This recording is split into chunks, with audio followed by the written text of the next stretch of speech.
You're listening to the Staging Sips podcast with Lori Fisher. This podcast is dedicated to helping real estate staging CEOs build healthy businesses that grow, flow, and thrive.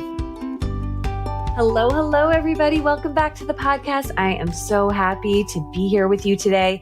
Actually, by the time you're listening to this, I will be on a beach in Mexico with my husband enjoying some time off, celebrating our anniversary. So that's where I'll be when this is dropping. I'll be listening to this on the beach. Anyway, today we are talking about how to set up your home staging clients for success. And I think this is a really great topic for us as business owners to begin to think about the experience of our clients as we onboard them. The average homeowner moves approximately every 7 years. So, could be less, could be a little bit more. And then 28% of listing agents surveyed by the National Association of Realtors incorporate staging into their listings. And I would imagine that not all of them use stagers. I'm sure there are a small percentage of those listing agents who probably do their own work. So all of that to say that most people and most sellers and most of the clients that you have worked with have never worked with a staging company before. And this is really important for us to know as business owners when we start onboarding clients, because the human brain is wired to fill in the gaps where, if they don't have all of the information we need, I'm talking about humans like they're someone else. If we as humans don't have the full information available to us about a particular service or experience, we can begin to fill in the gaps, and we can often fill in the gaps with information that isn't really accurate. And it can also bring up fear. This is just neuroscience. This is just humankind in general. So what does this mean for us as staging business owners? What it means is we really need to be thinking about our clients. What are the feelings that they may be having if they've never worked with a staging company before? And in particular, because their only experience with a staging company might be through home shows and HGTV and the like. And I've got to say that when you watch some of those shows, those people can be portrayed as coming in and being kind of rude and kind of judgy, little judgy mean girl kind of attitude or mean guy attitude when it comes to telling a homeowner that the condition of their house isn't ready for listing photos. So people might be actually very, very nervous to meet you. We find this a lot in our work here at Rethink Home Interiors. What are the questions they might be having about the process? And how can we communicate the process and communicate about us and our philosophy as effectively as possible to help allay those fears and concerns and worries from the very beginning, from the minute they are scheduled and on our calendar? How can we be helping them? So I just want to backtrack a tiny little bit before we dive into some of that and some of the strategies that you can use to just remind you that in the last several episodes 5, 6, and 7, we've talked about boundaries, communication plans, and grounded communication, as well as client filters. It's all been about communication, and it's all about preparing your business practices and who you want to work with and the way you want to work with them. Because once you start going out and marketing and beginning to onboard clients, I want you to be ready for those clients. I want you to be as prepared as you can possibly be. There's a saying that's commonly thrown around that is like, you don't know what you don't know. And I'm not really a fan of not knowing. I'm definitely not a fan of knowing information that I am not willing to share with other people. So today's episode is really an extension of those other 3. It's kind of this complete series, because what we want to do is be creating some really good boundaries in our business, understanding how we communicate them. And when we've worked with enough people, start to implement the idea of client filters. But then also once we've gotten the client through the door, we want to make sure that we're communicating our boundaries, our, all of that good stuff to them very effectively. So let me share with you all of the ways that you can set your clients up for a successful working relationship with your business. So again, I'm going to send you back to those podcasts, episodes 5, 6, and 7, if you haven't listened to them. And also just a special note that in episode 6, there's a communication plan template that walks you through a lot of potential scenarios you could encounter. So if you're still early in your business and you don't have a lot of experience working with clients under your belt, well, I've got experience with clients under my belt, and I'm sharing with you the scenarios you might encounter and how we actually communicate about those scenarios, so that you can begin to practice them. They're kind of like the sticky, icky situations in your business, and how we navigate them from Rethink Home Interiors perspective. Okay, so that's the first thing. I want you to go back and make sure you've listened to those. But let's start at the very beginning. So you've had your conversation. A client is like, yes, that's great. I love it. And you schedule them for their appointment. Now, there are a couple of ways that you can approach the scheduling. You can use a scheduler. So a tool like Acuity or Calendly or Honeybook or 17 Hats. All of these are excellent. They all have online schedulers that you can go check out and see. But if you use one of those, the beautiful thing about them is that you can send additional communication along with those. So you can send any attachments, you can send links. So if you've created a welcome letter, you can put that in. If you've created any kind of document, maybe in Google Docs, you can link it there or you can attach it. So you want to start from the minute someone schedules, start beginning to fill in the gaps and tell them, welcome them in, right? They've just become part of your family. Welcome them in, first of all, and let them know you're happy to have them here, and let them know that you realize that this might be a new process to them and that you and your team are going to do your best to let them know all of the details, right? So if you're, you've scheduled a vacant, you're going to let the client know all of the ways that the house needs to be ready in order for you to be able to install, right? Like you want to start in as many ways as possible communicating with your client. So the scheduler is a great place to start. If you do it manually and you put it on a Google Calendar, which is the kind of manual way I recommend it, because if you're going to grow a team, you want a digital calendar that everybody can see. If you start with that, then you can use our next tool to start educating your client. So the next tool is your email list. So your customer relationship management tool, your CRM, which is something like Aweber, MailChimp, Flowdesk, ConvertKit. Those are several email service providers that you can use where you create a series of emails that can be sent out to your client. So if you schedule them on your Google Calendar, you simply go in and add them as a subscriber to your email list, and within your email service provider, you can have an automatic campaign that goes out as soon as someone is added to your calendar.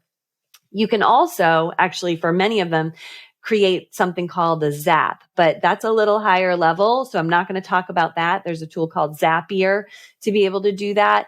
But you can simply go in the back end of your customer relationship management tool, add a subscriber, and then start a series of emails to drip out. The cool thing about your CRM is you can have an email go out immediately, which would be like your welcome email. So happy you're here. Over the next couple of days, we're going to share a bit more about our process.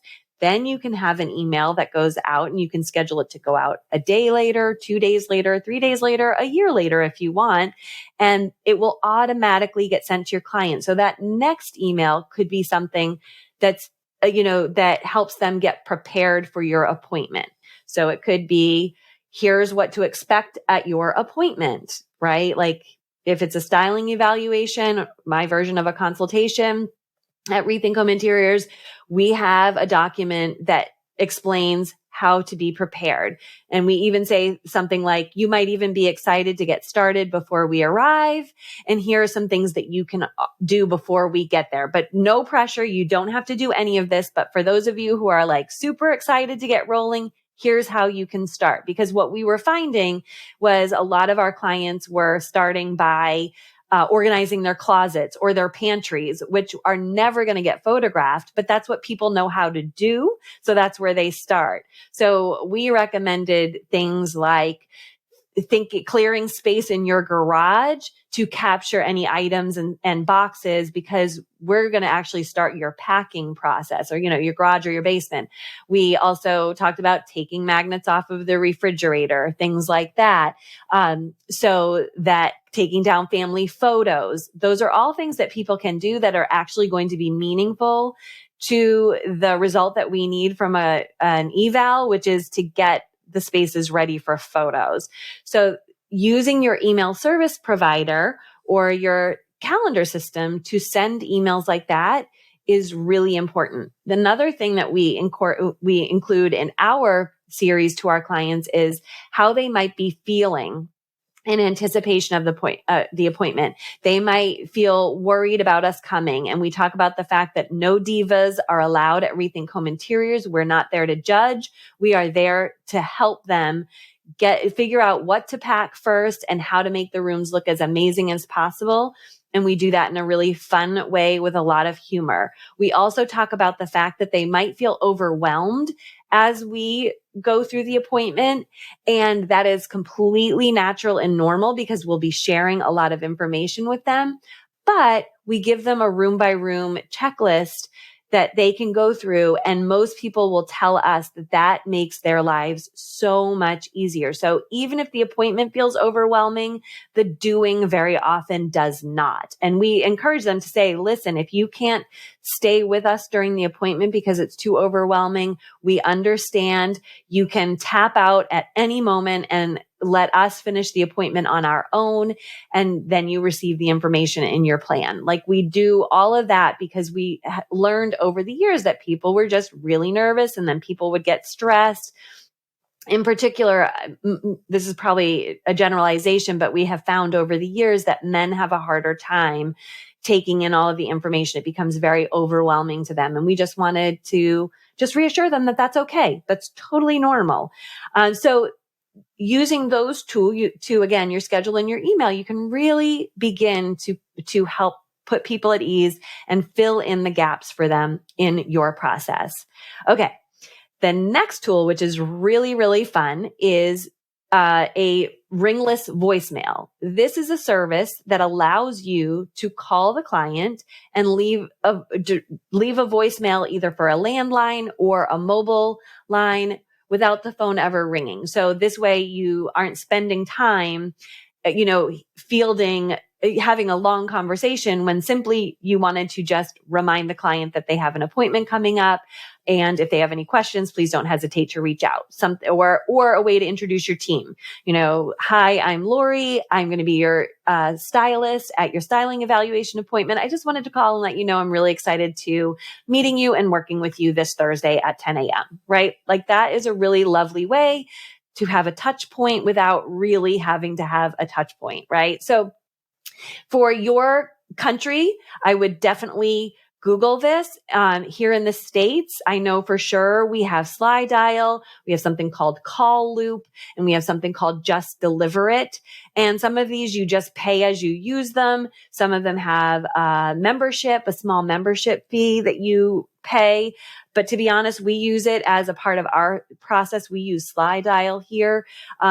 We use it as part of our process to follow up with our clients after the appointment, just to check in and let them know that we enjoyed the appointment. If they have any questions, don't hesitate to reach out. So we just pay the small membership fee because we use it on every appointment. So that's entirely up to you. But that is another really nice touch point that is available to you. Another cool tool that you can use to begin to fill in the blanks of your process is Loom, Loom. And you can create short videos that either capture your screen or capture you and your screen. This is a great tool, again, to talk through what a client could expect or how they can prepare for your appointment. So if, for example, for a vacant staging, you want to make sure that an investor knows here are the things that need to happen in order for our team to be able to honor the appointment.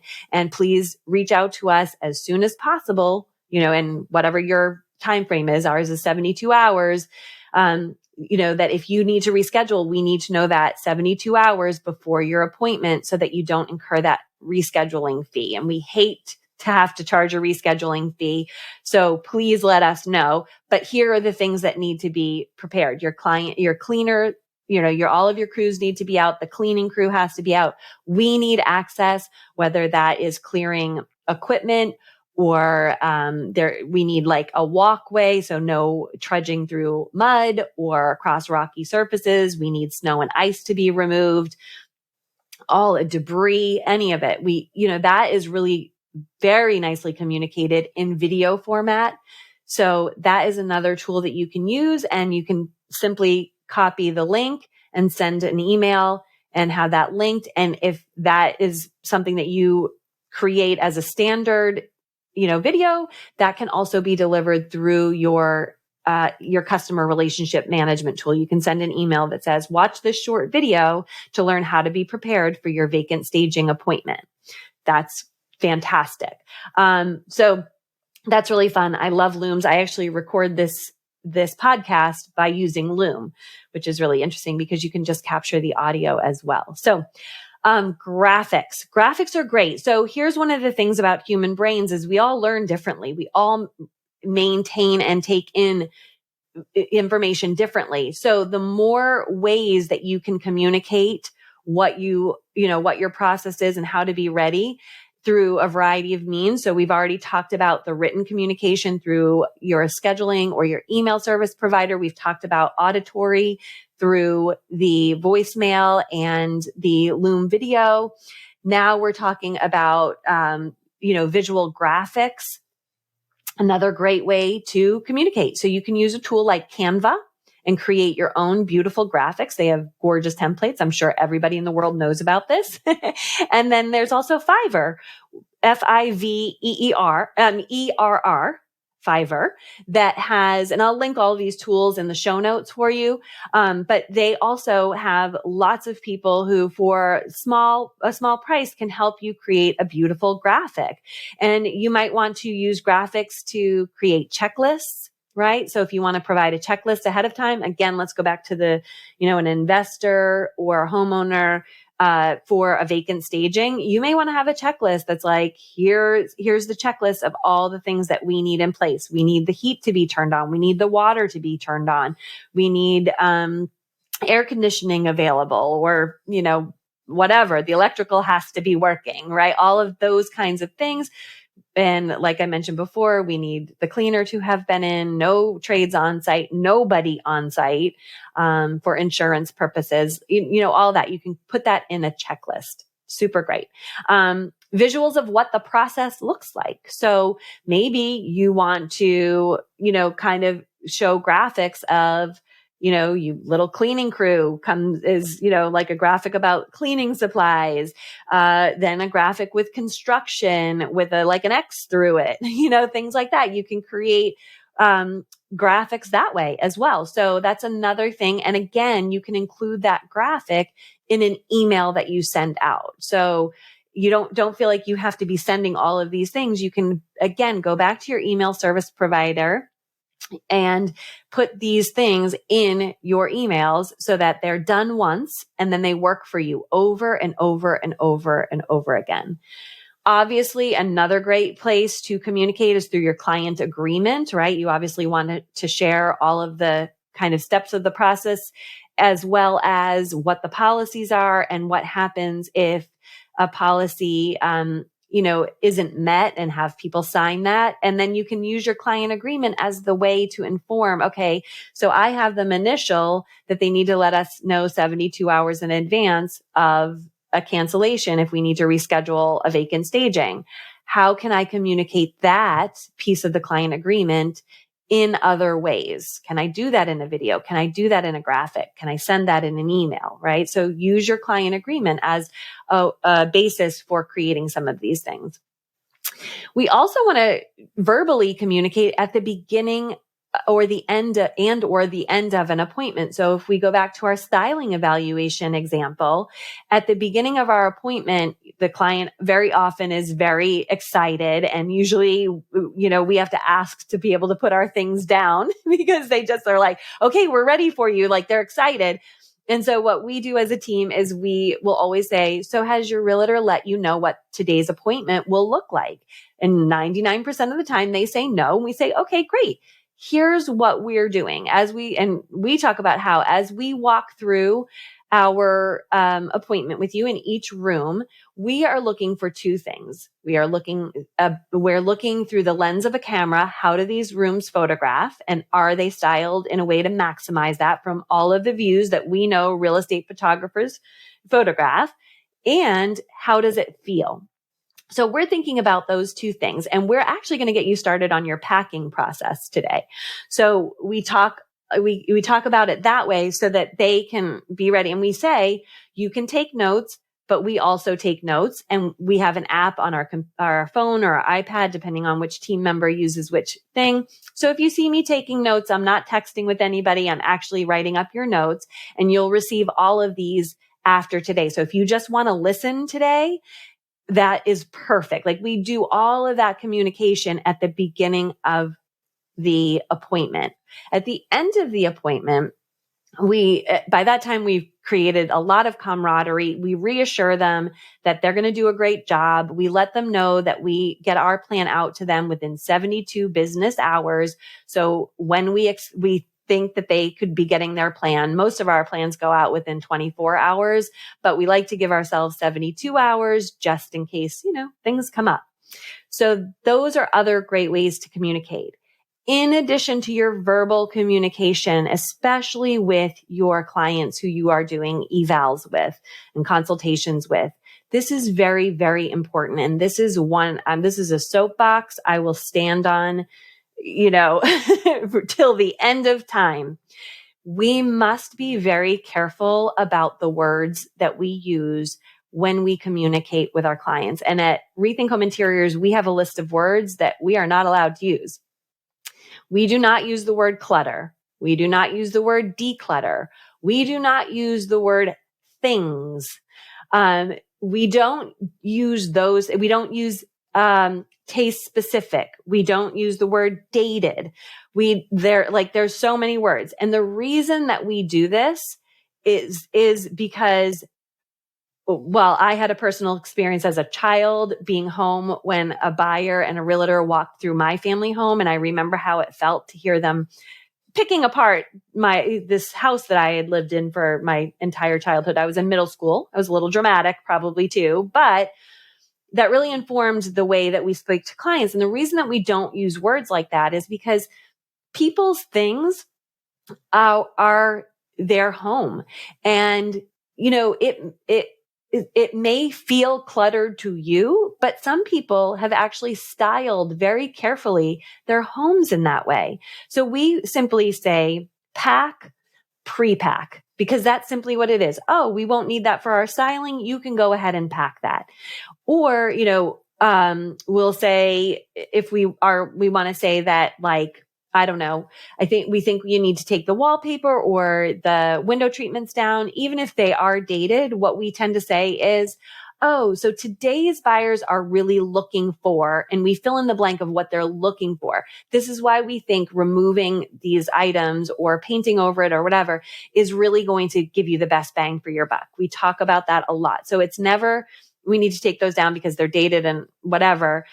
It's simply, this is what today's buyers are looking for. So they're looking for less formality. Maybe if it's somebody's got swags and jabots, right? They're looking for a more casual space, a little less formal in their dining areas.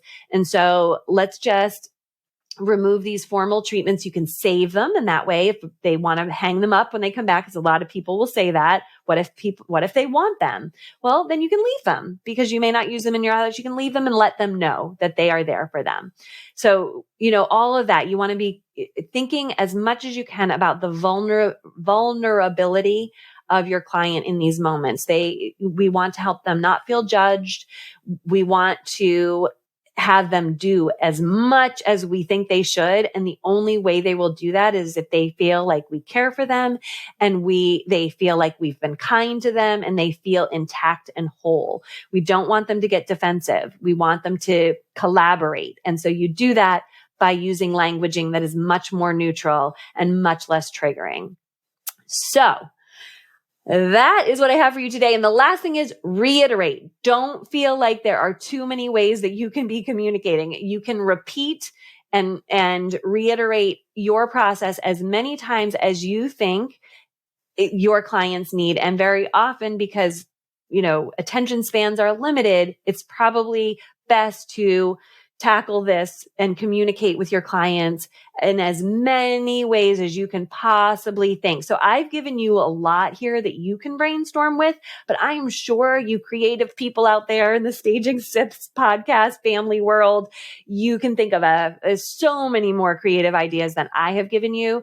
But this should get you started, and this should also get you started on some of the tools that you could use to be able to do that. So I wish you all of the best creating a successful appointment or installation with your clients as you move forward that you can replicate over and over and over again and put on autopilot. That is the best when it's automatically happens. So anyway, I hope you have a wicked good week. I will see you next week, and bye for now. Okay, bye.